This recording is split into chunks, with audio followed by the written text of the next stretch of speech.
여러분, 부부가 주로 뭘로 많이 싸울까요? 어제는 어떤 일로 싸우셨어요?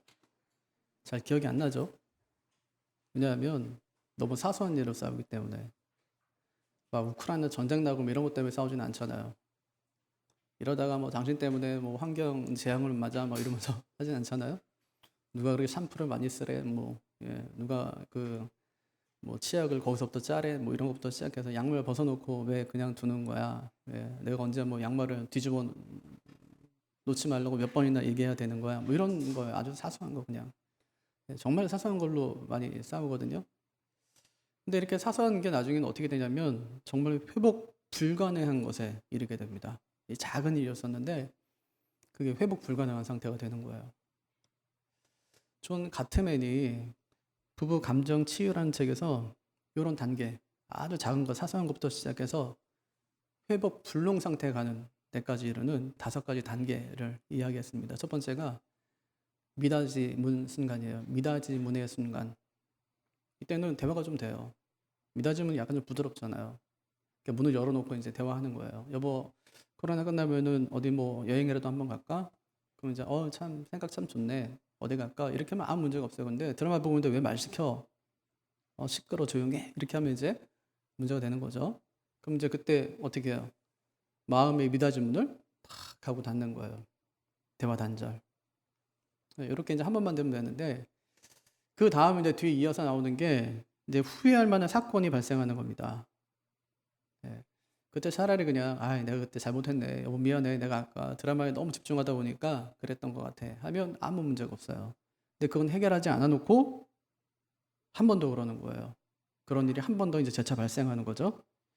그렇게 멀어지는 대화를 한 번 더 경험하면 그때부터 부부간에 금이 살짝씩 가기 시작하는 겁니다. 그 다음에 3단계, 세 번째로 일어나는 효과가 자의간익 효과예요. 자의간익 효과. 사람 이름인데요. 이번 레스토랑에 가서 이제 그 웨이터들의 모습을 자세히 관찰했어요. 그랬더니 특이한 게 주문해서 음식이 나온 건 잊어버린대요. 그 사람은 뭘 시켰는지도 모르고 이제 이미 나온 건 잊어버려요.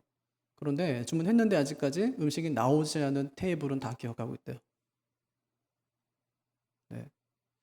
그래서 이렇게 얘기하는 거예요. 우리도 이제 좋은 감정은 잊혀지고 상처받은 감정만 남는데요.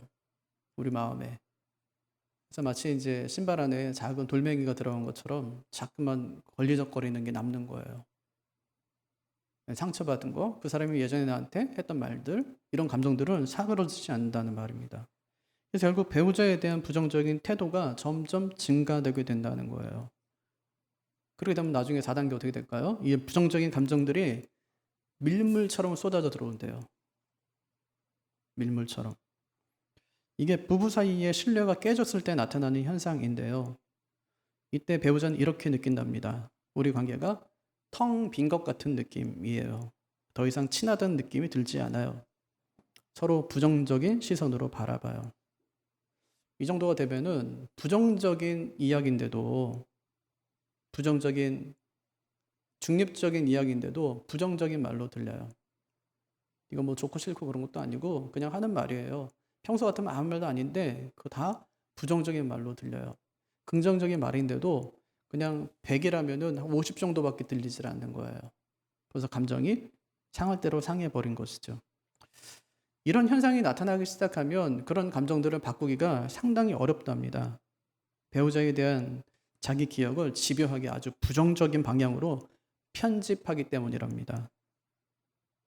그래서 이 가트맨 박사가 그런 부분은 끔찍한 상태에서 벗어날 수 없는 감옥이 되고 만다. 그렇게 얘기했어요. 이게 4단계예요.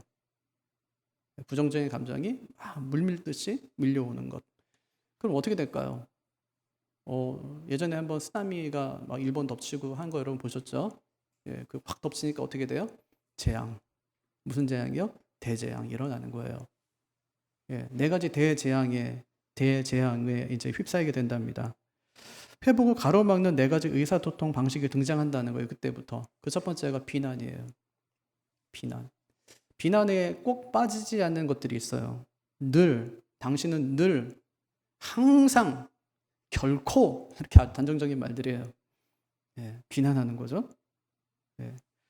네가 그렇게 잘못하고 있다는 것을 아주 꼬집어서 지적하는 거예요. 두 번째는 경멸입니다. 상대가 얼마나 열등한 존재인가를 계속해서 반복해서 지적하는 것이죠. 당신이 하는 일이 다 그렇지 뭐. 네가 잘하는 게 어디 하나라도 있냐 이렇게 얘기하는 겁니다. 넌 항상 그래. 경멸. 세 번째는 그런 말 들으면요 자동적으로 방어하게 되죠. 방어가 나타나요. 내가 청소해 놓으라고 했잖아. 당신이 청소한다고 했잖아. 이러면은 아니 밀대 어디다 뒀냐고 아무리 찾아도 보이질 않는 걸 이렇게 하려고 했지 나도 이렇게 방어하는 거예요. 그리고 마지막 네 번째가 담쌓기예요. 부정적인 감정이 가득 차면 모든 자극을 그냥 차단해 버리는 겁니다. 차라리 안 보고 말지. 내가 어떤 대화도 앞으로 하지 않겠어. 아주 작은 데서 시작해. 어디서 시작해요? 코로나 끝나면 어떻게 하셨어요? 여행 갈까? 이랬는데 거기서부터 시작된 거예요. 담까지 쌓아요. 결국 그들은 회복 불능 상태에 이르고 만다는 겁니다. 그런 결혼 생활이 얼마나 힘들지 여러분 상상이 되십니까? 그래서 회복 불능 상태가 이 작은 말 한마디에서 시작된다는 것을 여러분 기억하십시오. 여러분은 몇 단계세요? 1단계? 여러분 부부 사이에 몇 단계? 미닫이문 순간 그냥 대화하고 오케이 이렇게 대화 답고 이렇게. 아니면요 좀 더 지나가셨나요? 잘 파악해 확인해 보십시오. 그리고 빨리 해결해야 될 것은 빨리 해결하는 것이 좋습니다. 그럼 우리는 부부관계에 특별히 부부의 대화법을 누구에게서 배워야 될까요? 술람미와 솔로몬의 대화입니다. 그대로 보니까요 처음부터 끝까지 다 나와요. 솔로몬이 술람미를 만나는 순간부터 시작해서 그가 이제 고백하고 그 다음에 청혼하고 결혼하고 그 다음에 위기를 한번 겪어요. 갈등이 크게 한번 일어나거든요. 갈등을 겪으면 사랑이 더욱더 돈독해지고 두 사람이 완전히 회복되고 이 사랑은 죽기 전까지 죽을 때까지 절대로 끝나지 않는 사랑을 확인하는 것으로 아가서가 끝이 납니다. 그러니까 결혼 생활의 전 과정을 아가서가 다 담고 있다고 보아도 된다는 말이죠. 그래서 1장은 고백이에요. 1장은 고백. 내가 당신 사랑합니다. 2장은요 청혼이에요. 나와 결혼해 주세요. 3장은 결혼입니다. 결혼해요. 그러니까 솔로몬이 자기 가마 타고 이제 술라미를 데리러 가는 장면이 3장이에요. 4장은 신혼 첫날 밤. 5장에서는 갈등이 일어나요. 이 사람과 내가 더 살 수 있을까? 고향으로 다시 돌아갔으면 좋겠다. 갈등이 일어나요. 6장에 다시 확인해요. 솔로몬이 술라미를 얼마나 사랑하는지, 술라미가 솔로몬을 얼마나 사랑하는지. 7장에서 관계가 회복되고요. 8장은요, 진짜 이거는 아주 지독한 사랑이에요. 죽는 날까지 끝나지 않는 사랑. 죽기 전까지 끝나지 않는 사랑. 그 사랑을 확인하고 부부관계가 창세기에서 하나님께서 아담과 하와를 맺어주셨을 때 그 모습처럼 그 모습을 회복해가는 장면이 8장에 잘 나타납니다. 그러니까 처음부터 끝까지예요.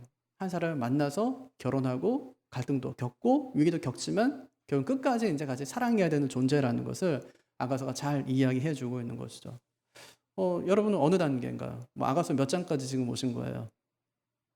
아가서. 이제 1장 아니면 2장, 3장 이렇게 될 수 있잖아요.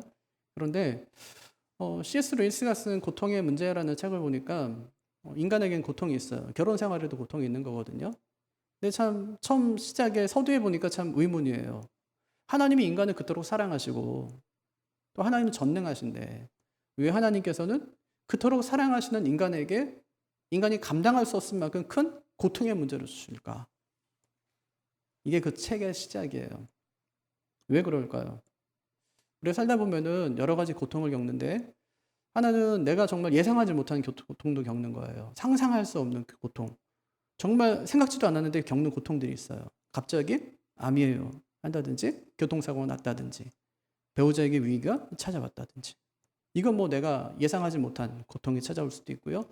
또 하나는 내가 버리는 고통도 있어요. 내가 잘못하고 죄를 지어서 당하는 고통들이 있죠. 이런 고통들이 하나님이 정말 우리를 사랑하시고 하나님 모든 것을 하실 수 있는데 왜 우리에게 이런 고통의 문제를 허락하실까? 저는 그 책을 읽다가 나름대로 결론 내린 한 문장이 있어요. 하나님께서는 우리에게 힘을 주시기 위해서 고통부터 주신다는 거예요. 고통을 겪다 보면은 이걸 내가 정말 이길 수 있을까? 이 고통에서 내가 헤어나올 수 있을까? 하는 생각이 들어요. 그런데 고통에 집중하다 보면 작은 문 하나가 보여요. 아, 이렇게 하면 되겠구나. 아, 이렇게 하면 되겠네. 하는 생각이 들어요. 기도하면서 해나가는 거예요. 어느 순간에 나도 모르는 순간에 고통에서 내가 사라져 버린 것을 우리가 경험하게 되는 것이죠. 그때 우리가 느끼는 거예요. 아, 하나님께서 내게 힘을 주시기 위해서 고통을, 고난을 먼저 주셨구나. 네. 하나님 우리 가운데, 우리를 고통 가운데 그냥 내버려 두시는 분이 아니십니다. 솔로몬과 술라미가 결혼했어요. 왕하고 결혼했으니까 아무 근심도 없고 걱정도 없을 것 같잖아요. 근데 그렇지 않아요. 여전히 그들 가운데도 갈등이 있고 어려움이 있더라는 말입니다. 3장에서 솔로몬과 술라미가 결혼을 합니다. 네. 지금 술라미가 기다리고 있는 거예요. 신랑이 오기를. 예전에는 꽃가마 타고 오는데 솔로몬은 꽃가마 정도가 아니라요. 금과 은으로 바른 가마예요. 솔로몬이 깔고 앉은 거는 이제 자색의 깔개를 이제 깔고 앉았다고 했는데, 자색은 이제 왕을 상징하니까요. 네, 왕의 모습으로 지금 신부를 데리러 오는 거예요. 어떻게 했을까요? 술라미가 기다렸겠죠. 기다리면서 무슨 생각해요? 처음 솔로몬을 만났을 때부터 지금까지의 생각을 계속 하는 거예요. 처음 만났을 때 난 진짜 초라했는데 목등인 줄 알았는데 나중에 알고 보니까 왕이었고, 나는 검어서 나는 부끄럽고 나는 가진 것도 아무것도 없고, 근데 나 있는 그대로 다 받아주는 그 솔로몬의 모습을 보는 거죠.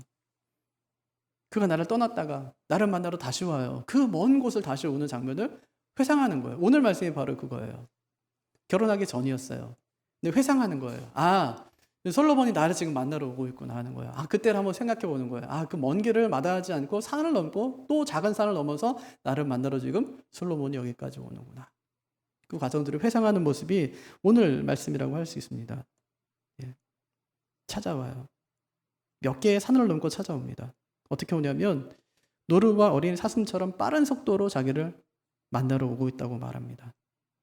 그리고 도착했습니다. 술라미의 집에. 도착해서 문 밖에서 술라미야 하고 부르는 게 아니에요. 담벼락 밖에 서가지고 창문을 이렇게 내려봐요. 술라미가 혹시 있나? 눈이 마주칩니다. 솔로몬이 이야기하죠. 네, 사랑하는 자요, 일어나 함께 가자. 그래요. 업무들 보니까 일어나 나오라 이렇게 돼 있어요. 빨리 나와 그런 거예요. 왜 불렀을까요? 데이트하자고. 데이트하는 장면이에요. 데이트 장소가 어디예요? 들이었어요. 들에 나가 데이트를 합니다. 하다가 우연히 포도 농장을 지나가게 된 거예요. 자기 포도 농장에 지나가게 돼요. 근데 거기 보니까 여우들이 와서, 작은 여우들이 와서 포도를 막 망치고 있는 거예요. 솔로몬에게 부탁합니다. 어서 가서 저 작은 여우들을 잡아주세요 하고 부탁하는 거예요. 두 사람의 관계를 망치는 그 원인들을 제거해 달라는 부탁이었습니다. 술라미가 지금 솔로몬의 결혼식 행렬을 기다리면서 그때 일을 지금 회상하는 겁니다. 두 사람이 결혼하기까지 있었던 많은 일들이 지금 주마등처럼 지나가는 겁니다. 뭐 신분의 장애물, 관계의 장애물, 환경의 장애물, 이런 것들이 그들에게 있어서 참 넘기 힘든 산들이었었는데, 그 모든 산을 이제 다 넘고 이제 신랑이 오기만 그녀가 기다리고 있는 겁니다. 그게 17절이에요. 이처럼 사랑의 결실에는, 사랑의 결실을 맺기까지는 많은 어려움이 따릅니다. 그들이 어려움을 극복한 비결이 무엇일까요? 오늘 말씀 보니까 첫 번째는 서로에 대한 존중입니다. 8절 보세요. 내 사랑하는 자의 목소리로구나. 보라, 그가 산에서 달리고 작은 산을 빨리 넘어오는구나. 술라미의 집은 레바논 산악지대에 있었습니다. 이 높은 산은 1년 중에 절반은 눈이 가득한 거예요. 낮은 산에는 주로 밭이 있었습니다. 무슨 뭐 포도밭, 과수원, 옥수수밭 이런 것들이요. 솔로몬이 술라미를 보기 위해서 높은 산과 낮은 산을 뛰어넘습니다. 산은 뭐 지금도 그렇지만 예전엔 더 위험한 것이거든요. 거기에는 뭐 짐승의 위협도 있고 산적의 위험도 있습니다. 산을 넘는 것도 참 어렵지만 신분적인 그 차이, 사회적인 차이, 물리적인 장애물 이런 것들을 넘는 것도 참 어려운 일이었습니다. 하지만 솔로몬은 주저하지 않고 술람미를 위해서 달려갑니다. 이런 솔로몬의 모습을 술람미가 보았을 때 느끼는 감정이 어땠을까요? 술람미의 마음이 어땠을까요? 아마 솔로몬으로부터 자신이 충분히 존중받고 있다고 생각했을 것입니다. 지난 10년간 존중받지 못한다는 심리가 살인으로 이어지는 수많은 사건들이 일어났답니다. 어느 직장에서 상급자 A씨가 B씨에게 일을 지시했어요. 한 10년쯤 차이 나는 직원, 밑에 있는 직원이에요. 근데 B씨가 뭐라고 했냐면, 네가 월급 주냐? 난 사장한테 월급 받는다. 반말로 그렇게 응수한 겁니다. A씨가 B씨를 둔기로 때립니다. 살인미수 혐의로 10년형을 받았어요. 강준만 교수가 개천에서 용나면 안 된다는 책을 썼는데, 그 책에 보면 미국 정신의학자 제임스 길리건이 재소자를 인터뷰하는 장면이 나옵니다. 재소자들에게 범죄를 저지른 진짜 이유가 뭐냐고 물었어요. 하는 대답이 그놈이 나를 깔봤다는 거예요. 그놈이 나를 깔봤다. 기분 나빴다는 얘기죠. 어떤 재소자는 총을 겨눴을 때만큼 존중받아본 적이 없다고 대답했어요. 누가 나한테 총을 겨누면 그 사람을 존중하지 않으면 안 될 거 아니에요. 최대한 존중할 거 아닙니까? 부부 사이에도 가장 필요한 것이 뭐냐? 존중받는 거예요. 존중하는 겁니다. 존중이라는 것은 높이고 귀중히 여기는 것입니다. 존중의 반대말은 무시하는 것이죠. 내가 상대방을 존중하지 않으면 상대방은 무시당하고 있다고 느낍니다. 그럼 부부 사이에 언제 위기가 올까요? 무시당한다고 느낄 때예요. 주로 이제 부부끼리 싸워요. 왜 무시하냐는 거죠. 왜 나를 무시해? 그럼 그래요. 내가 언제 당신 무시했어? 당신 나 지금까지 무시했잖아. 아니 내가 언제 무시했어? 억울하잖아요. 무시한 건 아닌데. 하지만 상대가 그렇게 느꼈다면 내가 그렇게 한 것입니다. 존중도 마찬가지예요. 존중의 기준도 내가 아니라 상대방입니다. 내가 아무리 존중한다고 해도 상대가 느끼지 못하면 그건 존중이 아닙니다. 존중할 때 상대가 원하는 방식으로 하는 것이 매우 중요합니다. 솔로몬이요, 술람미를 참 존중해요. 솔로몬이 술람미에게 묻지 않는 것들이 있어요. 형제가 몇 명이냐? 부모의 직업은 무엇이냐? 집은 자가냐? 전세냐? 연봉은 얼마냐? 하나도 묻질 않아요. 솔로몬이 술람미의 집에 찾아옵니다. 대문을 밀고 들어오면서 내가 왔다, 왕이 왔다 이렇게 하질 않아요. 사람을 먼저 보내서 내가 가고 있다고 알리라고 이야기하지도 않습니다. 솔로몬이 술람미의 집에 도착한 후에 담벼락 뒤에 서서 창안을 들여다봅니다. 술람미의 이름도 부르질 않아요. 그녀가 있는지만 기웃거립니다. 배려죠. 그녀에 대한 존중입니다. 난처하게 하고 싶지 않았던 것이죠. 우리는요, 배우자로부터 참 존중받고 싶어 해요. 그 사람이 나의 형편을 헤아려주고 배려해주기를 원합니다. 하지만 이런 존중은 항상 상호간에 일어나야 돼요. 우리가 바라는 존중은 일방적이지 않고 상호적이기 때문에 그렇습니다. 팀 켈러가요, 결혼에 관하여 라는 책을 썼는데 그 책에 보면 결혼을 둘러싼 잘못된 신념들이라는 챕터가 있습니다. 거기서 두 가지 잘못을 지적해요. 첫째가 결혼이 재정을 고갈시킨다는 오해예요. 결혼하면 경제적으로 어려울 거야 라고 생각하는 거죠. 지금도 이렇게 어렵게 사는데 결혼하면 얼마나 더 어렵게 살겠어 하는 것은 오해라는 겁니다. 오히려 결혼한 사람이 싱글보다 돈을 훨씬 더 많이 모은다는 결과가 여러 연구에서 입증되었다는 거예요. 실제로 우리가 총각 때 쓰는 돈의 규모하고 결혼해서 쓰는 돈의 규모는 다르죠? 그때는 내가 벌어서 내가 쓰면 되지만 지금은요, 내가 번다고 내가 쓸 수가 없어요. 용돈 받아 쓰는 거죠. 그래서 첫째가 결혼이 재정을 고갈시킨다는 것은 오해다. 두 번째는 결혼이 개인의 자유와 정체성을 실현하지 못한다는 오해입니다. 결혼이 자아 실현을 방해한다는 거예요.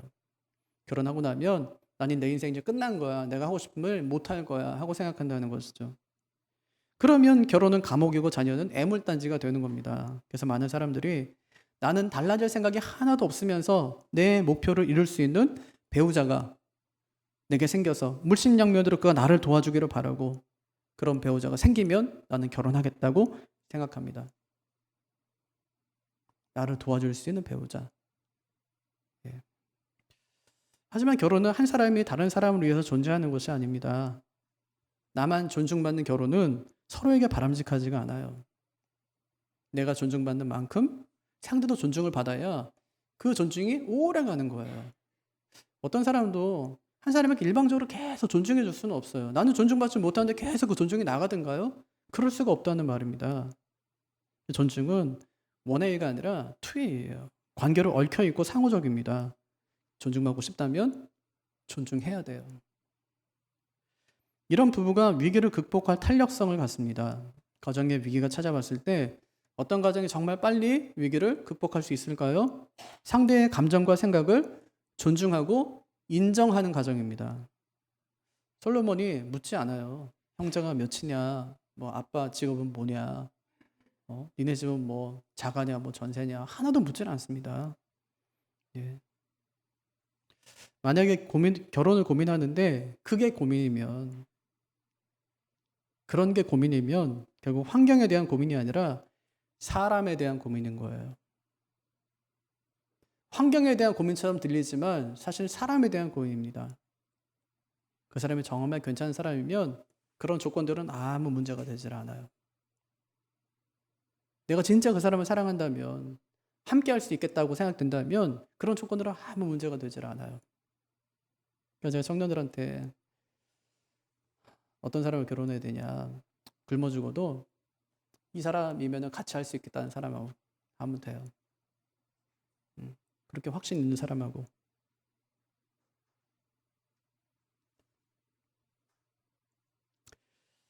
결혼을 고민하는 청년들은 내가 존중받고 싶은 만큼 충분히 존중해 줄 수 있는 그런 사람과 만나서 결혼하시기를 바랍니다. 이미 결혼한 분들은요, 연애할 때 그랬듯이 서로를 충분히 존중해 주시기를 바랍니다. 그것이요, 인생 또 결혼 생활 또 가정 생활 하다가 어려움이 찾아왔을 때 어려움을 극복할 수 있는 첫 번째 비결이에요. 존중하는 거예요. 두 번째는 서로 완전한 하나가 되었습니다. 제가 지난주에 레일 크랩 쓴 결혼 건축과 이야기하면서 행복한 결혼 생활을 위한 새 블록을 말씀드렸는데 여러분 기억나시나요? 맨 밑에 있는 블록은 은혜라는 블록이에요.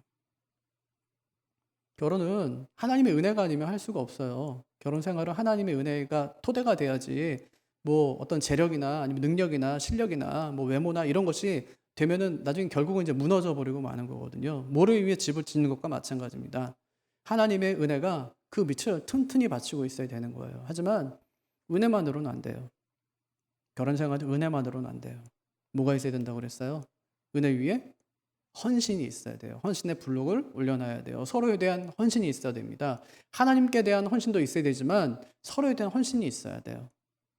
그래야 세 번째 블록, 수용이 이루어져요. 나만 헌신한다. 이건 말이 안 되죠. 서로 헌신해야죠. 그래야 수용이 이루어지죠. 난 이만큼 했는데 왜 당신은 안 해? 이렇게 될 거 아니에요. 네, 우리 마음 가운데 다 그런 마음들이 있거든요. 서로에 대한 헌신이 이루어져야 수용이 이루어진다는 말입니다. 그럼 부부 사이에 혹시 약해진 블록이 무엇입니까? 어떻게 하면 단단하게 만들 수 있을까요? 부부 생활이 좀 어려워요. 소통이 어렵고요. 대화가 단절됐고요. 서로 함께하지 않아요. 뭐가 무너진 걸까요? 내 밑바닥에 있는 은혜가 무너진 거예요. 하나님의 은혜로 가정을 든든히 세워야 되는데 처음에 가졌던 그 하나님의 은혜, 그게 다 무너져 버린 거예요. 기초가 흔들렸어요. 깨졌어요. 그러니까 그 위에 헌신이 이루어지질 않아요. 헌신이 일어나지 않으니까 위에 수용이 이루어지질 않는 거예요. 수용이 이루어지려면 거기 은혜부터 시작해야 돼요. 은혜 기초부터 다시 쌓아가야 되는 것이죠. 아니, 남편한테 요청하면 되죠. 아내에게 요청하면요.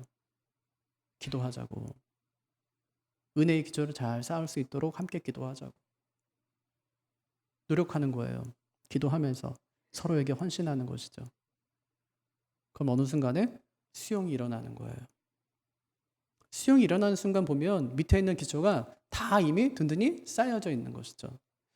우리는 부부끼리 서로 수용한다. 그럼 밑에 있는 그 블록들이 이미 견고하게 잘 서 있는 거예요. 수용한다는 자체가 밑에 있는 그 블록들이 이미 경고함을 뜻하는 것이기 때문에 수용이 일어나지 않는다. 돌아봐야죠. 서로에게 헌신하고 있지 않은가? 헌신이 일어나지 않는다. 밑에를 다시 한번 돌아봐야죠. 혹시 은혜의 블록이 깨져 있는 것은 아닌가? 확인해야 된다는 말입니다.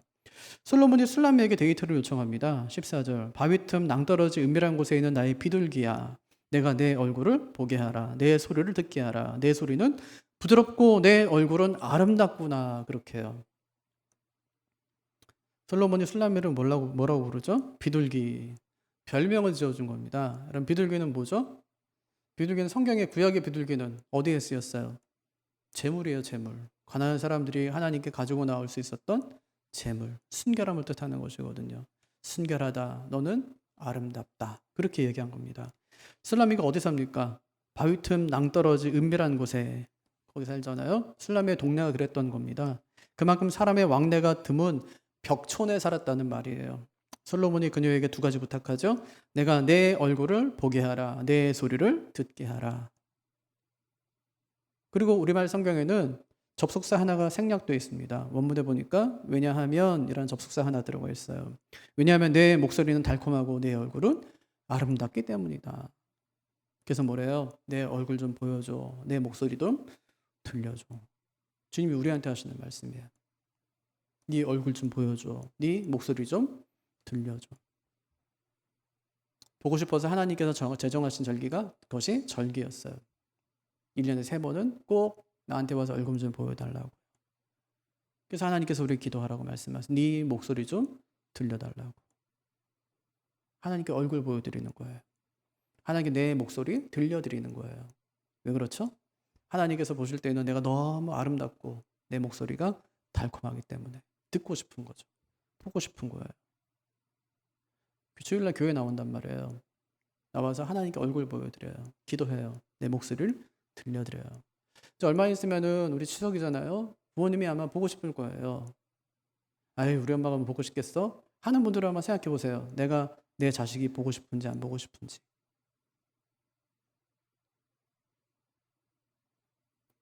내 자식이 옆에서 같이 살자고 하면 내가 좋아할지 싫어할지 한번 생각해 보세요. 저는 좋아할 것 같아요. 말이라도. 저는 지금부터 난 너와 같이 산다 맨날 이러거든요. 애들 별로 안 좋아해요. 근데 제가 늘 그래요. 부모 마음이죠. 같이 있고 싶잖아요. 보고 싶고 목소리 듣고 싶고. 하나님께서 똑같아요. 솔로몬이 술라미한테 그러는 거예요. 얼굴 좀 보여줘. 지금 보고 있거든요. 얼굴 좀 보여줘. 네 목소리 좀 들려줘. 얘기하고 있거든요. 들려달래요. 왜 그럴까요? 사랑하는 거예요. 그네가 나의 비둘기야 이렇게 불러요. 사랑하는 사람에게 애칭을 부르는 거예요. 넌 그만큼 순결하다. 넌 그만큼 아름답다는 것이죠. 드디어 술라미가 나옵니다. 데이트하죠. 드레가 데이트를 하는 거예요. 두 사람 포도원 지나갑니다. 몇 마리의 여우가 지금 포도나무 뿌리를 지금 파헤치는 것을 봅니다. 술라미가 솔로몬에게 포도원으로 허무는 작은 여우를 잡아달라고 그렇게 이야기합니다. 15절 우리를 위하여 여우 곧 포도원으로 허는 작은 여우를 잡으라. 작은 여우를 잡으라. 이거는 결혼하기 전에 이제 어려움이 있다는 뜻입니다. 네, 결혼하기 전에 어려움이 있다는 거예요. 우리의 포도원에 꽃이 피었습니다. 우리의 포도원은 행복한 가정이에요. 여우를 잡으면 우리 가정이 행복해질 겁니다. 그렇게 이야기하는 것이죠. 포도원에 꽃이 피었어요. 이제 수정이 잘 이루어져요. 열매가 맺히겠죠? 포도원에 꽃이 피었어요. 수정이 이루어지질 않아요. 열매를 맺지 못할 겁니다. 그러니까 포도원을 허는 작은 여우는 결혼을 방해하는 것이라고 볼 수 있습니다. 어떤 방해물일까요? 전 두 가지라고 생각해요. 첫 번째는 결혼을 방해하려는 오빠들. 나쁜 오빠들이 있는 거예요. 자기가 가꿔야 되는 포도원을 술라미에게 맡겨 술라미에게 가꾸라고 하는 거예요. 술라미가 막 하소연을 해요. 아니 오빠들 때문에 내 밭을 가꿀 시간조차 없다고. 나쁜 오빠들이죠. 술라미 결혼한다고 한번 생각해 보세요. 그 오빠들이 좋아할까요? 싫어할까요? 싫어할 거예요. 어떻게든지 결혼을 방해하겠죠. 이런 문제가 있어요 하고 솔로몬에게 이야기하는 거예요. 포도원을 지나갈 때에 오빠들의 포도원일지 모르겠어요. 그 포도원을 보면서 우리의 결혼을 방해하는 사람이 있습니다 하고 이야기하는 것이죠. 이 문제 좀 해결해 주세요. 첫 번째. 두 번째는 술라미를 노리는 정욕적인 남자들입니다. 술라미 어디 산다고 그랬어요? 사람이 인적이 드문 격촌에 산다고요. 근데 거기서 뭘 해요? 포도원을 가꿔요, 혼자서. 사람이 없는데 혼자서 포도원을 가꾼다. 이건 위험한 일이에요, 아니에요? 위험한 일이에요. 너무너무 위험한 일입니다. 그래서 그걸 이야기하는 겁니다. 예. 그들로부터 자신을 보호해 달라는 것이죠. 이 문제 어떻게 해결하면 좋을까요? 그 지혜가 술람미에게서 나옵니다. 16절. 내 사랑하는 자는 내게 속하였고 나도 그에게 속하였도다. 그가 백합화 가운데에서 양떼를 먹이는구나.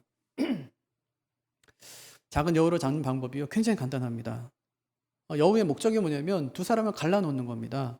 해결책은 뭐냐면 여우를 내쫓거나 여우를 죽이는 것이 아니에요. 해결책은 두 사람이 결혼하면 됩니다. 두 사람이 결혼해서 완전한 하나가 되면 모든 문제가 다 해결되는 거예요. 지금 어떤 상황이라고요? 지금 신랑이 기다리고 있어요. 지금 신랑이 오는 것을 지금 막 기다리고 있어요. 신랑이 못 타고 온다고요? 금가마 은가마 타고 오는 거예요. 금으로 은으로 바르고 거기 자색 깔개에 앉아가지고 또 60명의 용사들이 호위하고 있어요. 네, 칼과 창을 들고 솔로몬의 그 가마를 호위하면서 지금 오고 있는 겁니다. 그리고 그것을 맞이하면서 술라미가 생각하는 거예요. 그런 어려움 가운데 있었는데 솔로몬과 내가 이렇게 결혼해서 모든 어려움이 그렇게 사라지게 되었구나 하고 이제 생각하고 있는 것이죠. 그래서 이 술람미가 솔로몬을 기다리면서 빨리 오라고 이야기합니다. 17절. 내 사랑하는 자야 날이 저물고 그림자가 사라지기 전에 돌아와서 베데르산의 노루와 어린 사슴 같을지라. 처음에 시작할 때도 솔로몬이 막 오는 장면을 사슴과 노루에 비유하더니 또 이제 지금 오고 있는 그 솔로몬을 또 똑같이 비유하고 있는 거예요. 빨리 오라고. 내 사랑아 빨리 오라고요. 그들이 이처럼 사랑의 결실을 맺기까지 수많은 어려움들을 어떻게 극복하였을까요? 서로 완전한 하나가 된 것입니다. 솔로몬은 술람에게 속하고 술람이는 솔로몬에게 속한 것입니다. 완전한 한 몸을 이룬 것입니다. 이렇게 완전한 한 몸을 이루기 위해서 어떻게 해야 되냐? 포도원으로 허는 작은 여우를 잡아야 합니다. 결혼한 후에도 잡아야 되지만 결혼하기 전에도 잡아야 되는 거예요. 결혼하기 전에 알았던 문제를 해결하지 않고 결혼을 하게 되면 어떤 일이 벌어질까요? 결혼하기 전에 이런 문제가 이 사람한테 있는데 했어요. 근데 아예 나중에 결혼하고 나면 나아지겠지 하고 생각했어요. 예를 들면 뭐 술을 엄청 마셔 막 결혼하기 전에 집도 못 찾아갈 만큼 결혼하고 나면 정신 차리게 애 낳고 그럼 정신 차리겠죠 했는데 똑같아요. 안 바뀌어요. 더 심해지는 거예요. 이 문제만 있는 게 아니라 내가 몰랐던 문제들도 막 나오는 거예요. 신랑과 결혼하기 전에 그런 문제를 제거합니다. 결혼 전에 있었던 이야기, 그 문제들을 다 제거하는 거예요. 예. 참 지혜로운 여인이죠. 팀 켈러가 결혼에 관한이라는 책에서 결혼에 관한 3가지 조언을 하는데 첫 번째가 신자 중에서 고르라는 거예요. 신자 중에서 골라라. 결혼 생활이 행복하려면 말이 통해야 되는데 신앙이 같지 않으면 그럴 수 없다는 거예요. 그러니까 반드시 신자 중에 골라라. 두 번째는 청춘의 외모는 잃었어도 여전히 매력적인 사람을 찾으라는 거예요. 나이 들어서 외모는 다 무너졌어요. 하지만 그에게 외모 말고 다른 엄청난 매력들이 있는 거예요. 그런 사람과 결혼하라는 겁니다. 가수 션이 50이 나이가 넘었어요. 근데 외모를 보면, 몸을 보면 20대예요. 왜 그래 몸을 가꾸냐? 자기가 그래요. 자기 아내를 위해서래요. 자기 아내에게 지금도 나는 남자이고 싶다. 그렇게 얘기하더라고요. 언젠가 무너지겠죠. 그도 사람이니까. 하지만 멋있잖아요. 그런 말이, 그런 생각이 참 매력적이잖아요. 전 되게 좋은 거라 생각해요. 이런 매력이요. 세 번째는 결혼까지 가기 전에 두 사람의 관계에 대해 다른 사람의 조언을 들으라. 그렇게 얘기했어요. 결혼은 아주 중요한 선택이기 때문에 경험으로 지혜가 쌓인 기혼자들의 말을 꼭 들어보라는 겁니다. 이 사람은 어때요? 하고 물어보라는 거예요. 나는 한 번도 해보지 않았기 때문에 그 사람이 누군지 결혼하게 되면 어떤 일이 벌어질지 아무것도 예측할 수 없지만 이미 결혼한 사람들은 예측할 수 있다는 거예요. 물어보라는 거예요. 결혼요 정말 잘해야 됩니다. 한번 하면 물릴 수도 없고 평생 미워하며 죄를 지을 수도 없기 때문에 정말 잘해야 됩니다. 그래서 문제가 있으면 빨리 그 문제를 해결해야 됩니다. 문제를 자꾸 미루지 말고 해결할 수 있는 방법들을 찾아내야 됩니다. 술람미가요, 이렇게 결혼 전에 있던 그런 문제들을 언급합니다. 나와 당신 사이를 갈라놓으려고 하는 여우들을 잡아달라. 그렇게 이야기하죠. 거기서 멈추는 게 아니에요. 결혼 뒤에 닥칠 문제에 대해서도 언급합니다. 16절, 내 사랑하는 이는 내 것이요 나는 그의 것이다. 그가 백합화 가운데서 양떼를 먹이는구나. 그러니까 솔로몬이 지금 두 가지를 집중한다는 말이죠. 나를 어떻게 사랑해요? 세상에 있는 모든 여자들보다 아주 귀한 것으로 나를 사랑해요. 나를 사랑하는 것이 엄청나단 말이에요. 하지만 나만 그렇게 사랑하는 것이 아니라 자기 백성도 그렇게 사랑한다는 말이에요. 얼마큼 사랑하냐면 양떼에게 백합화를 먹일 만큼 사랑해요. 양떼는 주로 뭘 먹이죠? 건초더미 이런 거 먹이는 거 아니에요? 풀 뜯어 먹이고 그런 거 아닙니까? 근데 아니요. 솔로몬은 자기 백성들에게 백합화를 먹이고 싶어 할 정도로 백성들을 사랑했어요. 슬라메가 생각할 때에 그럼 무게를 달았을 때 이게 도대체 어떻게 되겠냐는 말이죠. 나와 백성들 사이에서 너 백성들 너무 사랑한 나머지 나에게 무관심한 것 아닌가 하는 생각을 슬라메가 했다는 말입니다. 결혼하면 어떻게 되겠지? 여러분 그렇게 하지 마십시오. 절대로 그냥 되질 않아요. 가정에 문제가 분명히 있는데 덮어놓고 그냥 저냥 시간을 보내지 말라고요. 시간이 절대로 해결해 주질 않습니다. 술라미처럼 남편에게 이야기하는 거예요. 우리 가정에 있는 작은 여우를 잡아주세요. 생각해보면 가정의 문제는 엄청난 문제, 뭐 대단한 문제가 아닙니다. 정말 별거 아니고요. 사소한 문제예요. 근데 그것이 가정을 참 어렵게 합니다. 한마디로 작은 여우예요. 큰 여우 아니고요. 호랑이, 뭐 사자 이런 것도 아니에요. 엄청난 고음마 이런 것도 아니고요. 작은 여우. 평소에 그들이 쉽게 사냥할 수 있었던 그런 여우입니다. 그런 작은 여우를 잡아달랍니다. 타임즈가요, 결혼을 망치는 사소한 일들을 소개했는데 이유가 아주 단순해요. 뭐가 결혼을 망칠까요? 수건 사용한 다음에 바다에 그냥 던져두는 거. 포크로 등 긁기. 예. 코흡이고 트림하기. 이런 거예요. 자기 농담에 자기가 웃기. 이거예요. 정말 사소한 것들인데 이걸 방치해 두니까 결국 이혼까지 가더라는 겁니다. 그럼 가정에 있는 작은 문제들을 잘 상의하면서 꼭 풀어가시기를 바랍니다. 말씀을 정리하겠습니다. 술람미가요, 솔로몬을 기다리면서 그동안 있었던 일들을 막 회상하는 겁니다. 두 사람이 결혼하기까지 정말 어려움들이 많이 있었습니다. 그 어려움들을 어떻게 이겨나갑니까? 첫째는 서로 배려하고 존중하며 이겨나갑니다. 아내는 남편의 편이 되어주고 또 남편은 아내의 편이 되어주었습니다. 그것이 아주 큰 힘이 된 거예요. 이길 수 있는 힘.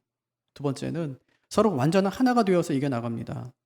두 사람을 갈라놓으려는 많은 위기가 있었습니다. 그 위기 속에서도 두 사람은 서로에게 속했고 서로에게 지원군이 되어서 그 어려움을 이겨나갔습니다. 우리에게 필요한 것은 무엇일까요? 서로에 대한 존중, 하나됨. 잊지 마십시오. 결혼은요, 항상 하나님의 은혜의 토대 위에 세워지지만 우리의 헌신이 있어야 된다는 것도 잊지 마십시오. 서로 수용할 수 있어야 됩니다. 그렇게 행복한 가정 이루어 나가는 우리가 되기를 주님의 이름으로 축복합니다.